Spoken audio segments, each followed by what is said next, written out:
Number 10. Mount Tambora, Indonesia, 1815.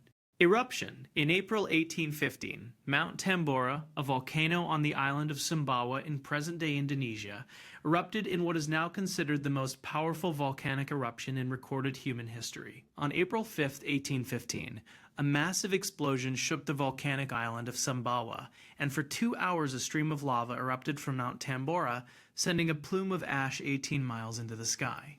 On April 10, 1815, Mount Tambora erupted with unprecedented ferocity, and the explosion was so powerful that it was heard over 2,000 kilometers away in Sumatra.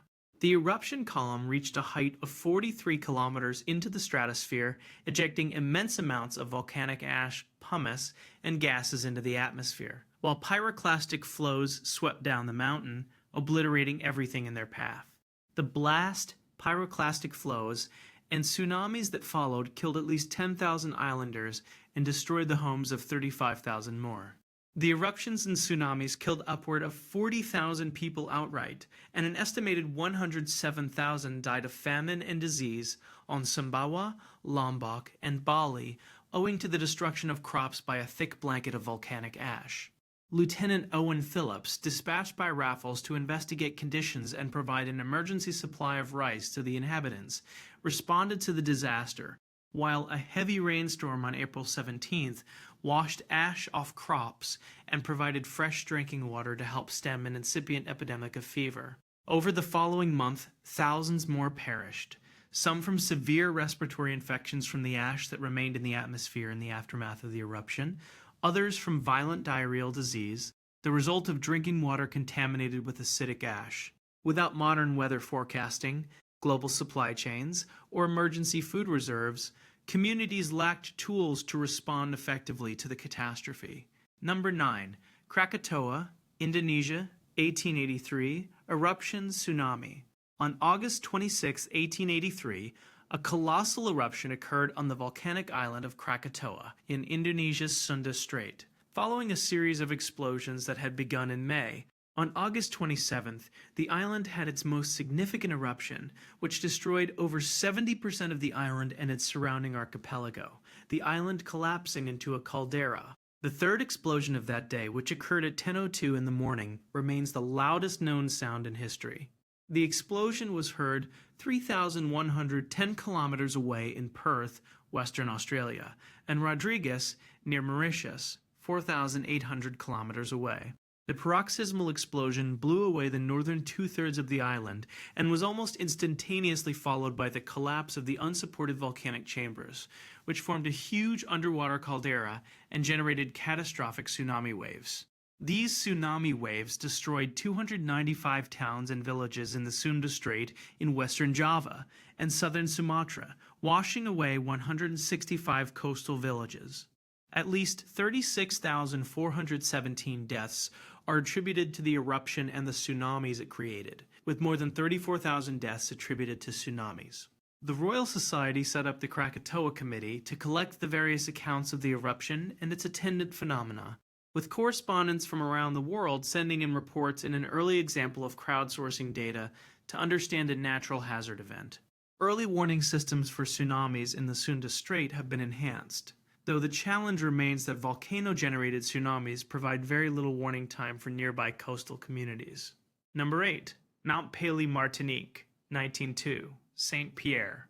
On May 8, 1902, Mount Pelee erupted on the island of Martinique in the Lesser Antilles, producing one of the deadliest volcanic eruptions in recorded history. Eruptive activity had begun on April 23rd as a series of phreatic eruptions from the summit of Mount Pelee. At about 7:50 in the morning on May 8th, the volcano erupted with a deafening roar, sending a large black cloud composed of superheated gas, ash, and rock down the south flank at more than 100 miles per hour. The pyroclastic current traveled down the volcano and nearly destroyed the city of Saint Pierre, 8 kilometers away. The eruption killed more than 30,000 people in the city of Saint Pierre, with an estimated 27,000 souls dying instantly. At about 12:00, the acting governor of Martinique sent the cruiser Suchet to investigate, and the warship arrived off the burning town at about 12:30, with the fierce heat beating back landing parties until nearly 1500. The United States dispatched two ships, the cruiser Cincinnati and the naval tug Potomac, to assist with relief efforts, and on May 20th, 1902, crews from the two U.S. warships, along with personnel from the British cruiser Indefatigable, came ashore to recover remains. What doomed the city of St. Pierre was something unfamiliar to scientists at that time called pyroclastic flow, composed of hot gases, ash and rock that erupts from the volcano with tremendous power and speed. The Institute of Earth Physics in Paris currently operates a monitoring station on Martinique equipped with a network of seismometers to catch any hint of volcanic activity. Number 7. Nevado del Ruiz, Colombia. 1985. Armero Lahar. On November 13th, 1985, Nevado del Ruiz volcano in Tolima, Colombia erupted after 69 years of dormancy, melting the mountain's glaciers and sending lahars down its slopes at 60 kilometers per hour. Scientists and officials in Manizales detected the eruption as soon as it began at 9:09 p.m. But there was too little time to warn populations, as it took just an hour for the first lahar to reach the closest town. The first lahar reached Armero about 11:30 p.m., with more lahars following, and they killed more than 20,000 of the town's 29,000 residents, and left another 5,000 injured. The Ibagué Red Cross contacted Armero's officials and ordered an evacuation, which was not carried out because of electrical problems caused by a storm, and the storm's heavy rain and constant thunder may have overpowered the noise of the volcano. The consequences of the eruption were catastrophic, as populations in nearby towns were caught largely unaware, and evacuation orders were not carried out in time. Makeshift triage stations were established in Lerida, Guayabal, and Mariquita, and soon were overwhelmed with the sheer number of victims. In the wake of the tragedy, the U.S. Geological Survey and the U.S. Agency for International Development's Office of U.S. Foreign Disaster Assistance launched the International Volcano Disaster Assistance Program to track and monitor the world's 1,550 potentially active volcanoes. The government of Colombia created a special program to prevent such incidents in the future, and all Colombian cities were directed to promote prevention planning in order to mitigate the consequences of natural disasters. In June 1989, when Nevado del Ruiz had an eruption similar to the one that destroyed Armero, the Colombian Geological Service detected increased seismic activity, told the local community that an eruption was imminent and evacuations were necessary. And when the volcano erupted again just 4 years after the Armero tragedy, there was no human loss. Number 6. Mount Vesuvius, Italy. 79 AD Pompeii, Herculaneum. Mount Vesuvius erupted in 79 AD, ejecting a cloud of superheated volcanic material to a height of 33 kilometers and releasing 100,000 times the thermal energy of the atomic bombings of Hiroshima and Nagasaki. The Roman cities of Pompeii and Herculaneum were obliterated and buried underneath massive pyroclastic surges and ashfall deposits. Estimates place the death toll caused by the eruption in the region of 13,000 to 16,000, making it one of the most lethal volcanic events in history. At noon on August 24th, 79 AD, the peak of Mount Vesuvius exploded, propelling a mushroom cloud of ash and pumice into the stratosphere. And for the next 12 hours, volcanic ash and a hail of pumice stones up to 3 inches in diameter showered Pompeii. The first deaths in Pompeii were recorded as the flat roofs of buildings and houses began to collapse under the weight of the ash and volcanic debris, crushing those who dwelled within their walls. On August 25th at approximately 1 a.m., the volcano column collapsed, causing the first surge, sending extremely hot ash gas and rock towards Herculaneum. The cloud gained speed when it reached the cliff to the beach, killing the people hidden inside waterfront shelters, and was estimated to be at the speed of 50 miles per hour and a temperature of 500 degrees Celsius. The people who remained in Pompeii were killed on the morning of August 25th when a cloud of toxic gas poured into the city, suffocating all that remained, and a flow of rock and ash followed, collapsing roofs and walls and burying the dead. The only surviving witness account consists of 2 letters by Pliny the Younger to the historian Tacitus. Number 5. Mount Unzen, Japan, 1792 Mayuyama collapse tsunami.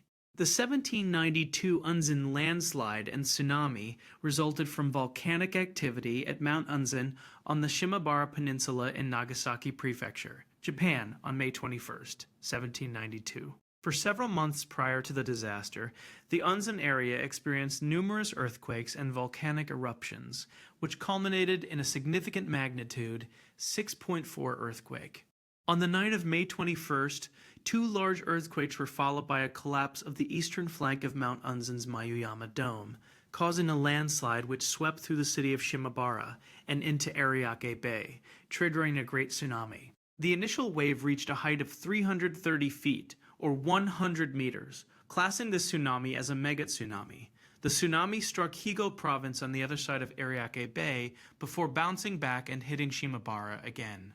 The landslide killed 10,139 persons directly in the Shimabara area, while the tsunami killed 4,653 people in Kumamoto Prefecture, 343 people on Amakusa Island, and 18 people in other areas. The death toll from the disaster is estimated at approximately 15,000 people, making it the deadliest volcanic eruption in Japan's history. The coastline of the Ariake Sea in the area was dramatically changed by the event.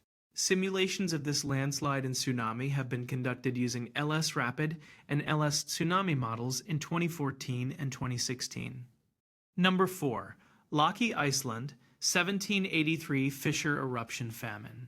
The Laki Fissure system in Iceland erupted violently over an 8-month period between June 1783 and February 1784, pouring out an estimated 14 cubic kilometers of basalt lava, as well as clouds of poisonous hydrofluoric acid and sulfur dioxide compounds that contaminated the soil. The poisonous compounds led to the death of over 50% of Iceland's livestock population and the destruction of the vast majority of all crops, with approximately 80% of sheep, 50% of cattle, and 50% of horses dying because of dental and skeletal fluorosis from the 8 million tons of fluorine that were released. The livestock and crop losses led to a famine which then killed at least a fifth of the island's human population, with an estimated 20% of the population, about 8,000 people, dying in the famine after the fissure eruptions ensued. The Icelandic population dropped from 49,609 at the beginning of 1783 to 40,381 at the beginning of 1786 due to excess mortality and a reduction in childbirth. In the two peak mortality years of 1784 and 1785, about 11,000 persons died in Iceland, amounting to an excess mortality of around 8,000 persons, given that the average annual mortality in 18th century Iceland was just over 1,500. The government of Denmark, of which Iceland was a dependency, was in principle willing to provide significant famine relief. But on the whole, the operation was not successful, with 4.4 times 10 to the 5th kilograms of grain provided for famine relief in summer, 1784, while merchants exported 1.2 times 10 to the 6th kilograms of fish, which greatly aggravated the hunger in the second winter. Using historical documents including parish registries, researchers found that regional and temporal patterns in Icelandic excess mortality can be satisfactorily explained by hunger and disease when other factors such as the availability of secondary food sources like fishing or food aid are taken into account. The timing and estimated concentrations of air pollution do not match observed excess mortality, and observed symptoms and estimated human fluorine uptake do not suggest large-scale fluorosis in humans. The effects of this natural catastrophe could have been significantly reduced by efficient government measures, as those in charge of grain surpluses were too slow in providing instructions for rationing the supplies and caused further death in the famine that followed the poisonous ash clouds.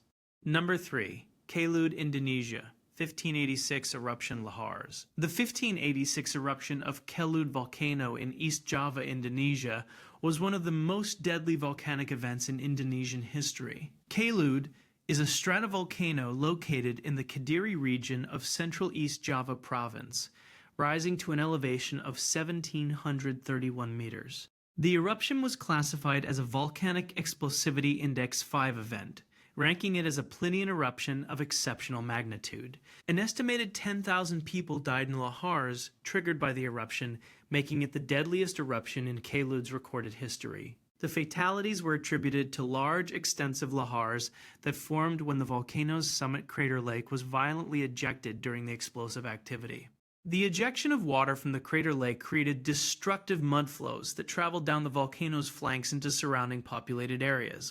Kelud's crater lake, which sat at a relatively low elevation, had been the source of Indonesia's most deadly eruptions for centuries. Historic accounts from the pre-1901 period lack significant detail on the specific style and progression of the 1586 eruption. The catastrophic loss of life from this event established Kelud as one of Indonesia's most dangerous volcanoes over the following centuries.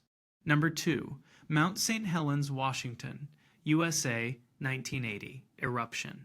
On May 18, 1980, at 8:32 in the morning, Mount St. Helens in Skamania County, Washington, experienced a catastrophic explosive eruption that killed 57 people.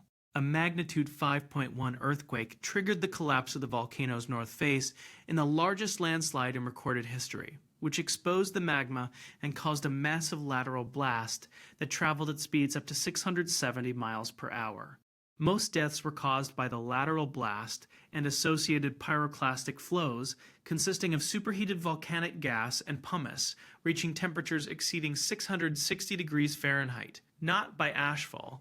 The blast devastated an area of 230 square miles, and deaths occurred from heat, burial under debris avalanche, or suffocation from inhaled ash.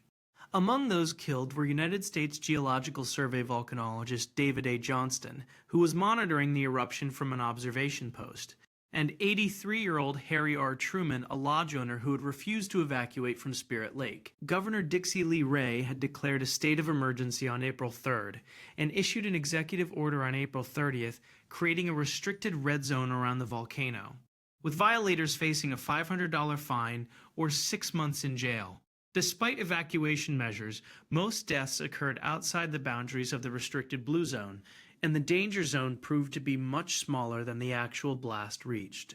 Emergency response efforts mobilized the National Guard and other agencies for search and rescue operations, with 640 helicopter sorties flown, resulting in 140 rescues over 3 days, and at least 100 people were saved from the blast area.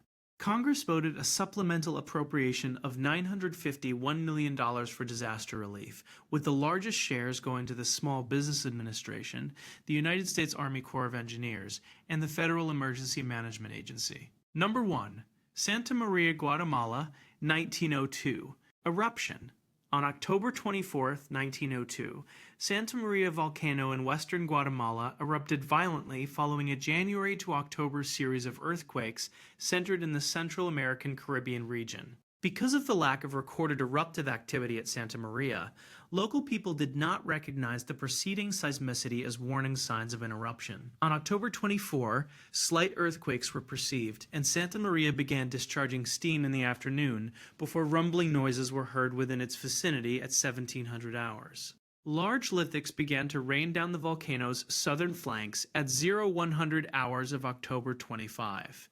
Signifying that the eruption had entered its Plinian stage.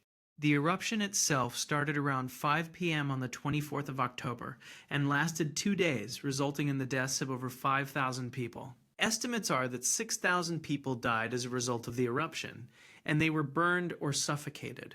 Local reports mentioned deaths among laborers on one plantation, 115 out of 122, and 350 fatalities in one Indian village, with people dying in collapsed or buried houses and within 10 kilometers of the volcano from rocks falling through the roofs of houses. The government had blocked any news of the event, and later that day a telegram came from the government saying that a volcano in Mexico had erupted. Following the eruption, several more lives were lost as a result of outbreak of malaria and food shortages, and subsequent rainfall in the region resulted in lahar flows forming, forcing nearby towns to move their infrastructure.